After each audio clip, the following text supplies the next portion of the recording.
Hello guys, in today's video I'm gonna show you how to connect Messenger to Instagram. You can connect your accounts in the account center on either Facebook or Instagram app.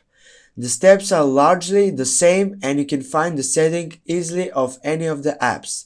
For this video I will use Facebook Messenger to connect the Instagram account, but you shouldn't face any problems if you use Instagram first. First, what you need to do is to go on your profile page, on your profile photo on the left side. Then go select settings. After that, use the main photo with account center. Then you should select setup account center.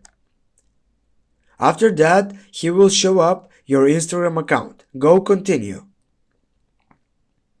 Now go yes, finish setup. Now guys, as you can see, you have connected your Facebook Messenger with your Instagram.